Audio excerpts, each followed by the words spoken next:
रुग्णालयातील आयसीयूमध्ये उपचार सुरू असणाऱ्या रुग्णाला भेटण्यासाठी जिथे नातेवाईकांना डॉक्टर किंवा नर्स यांची परवानगी घ्यावी लागते, मात्र सांगलीत एका रुग्णालयातील आयसीयूमध्ये उपचार घेत असणाऱ्या महिलेच्या हातातील चक्क 2 तोळ्याच्या सोन्याच्या बांगड्या चोरीस गेल्याचा धक्कादायक प्रकार उघडकीस आलाय। या प्रकरणी रवी प्रकाश बाबूराव जाधव वय 52 राहणार गल्ली नंबर 1 रामनगर कोल्हापूर रोड सांगली यांनी सांगली शहर पोलीस ठाण्यात फिर्याद दिली।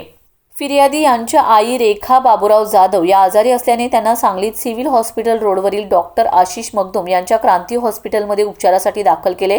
त्यांच्यावर रुग्णालयातील आयसीयूमध्ये उपचार सुरू आहेत। 17 डिसेंबर रोजी बुधवारी रात्री 9 ते 18 डिसेंबर रोजी गुरुवारी सकाळी 6:30 वाजण्याच्या दरम्यान हॉस्पिटलमधील कोणीतरी इस्माने आयसीयूमध्ये उपचार सुरू असणाऱ्या फिर्यादी यांच्या आईच्या हातातील 1,10,000 रुपये किमतीच्या 2 तोळ्याच्या 2 सोन्याच्या बांगड्या चोरून नेलेत।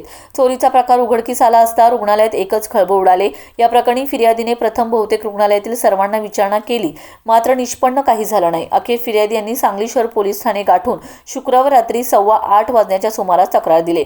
पोलिसांनी अज्ञाताविरोधात चोरीचा गुन्हा दाखल करून तपास सुरू केलाय। यामध्ये पोलीस रुग्णालयातील सीसीटीव्हीच्या आधारे चोरट्यांचा शोध घेत आहेत।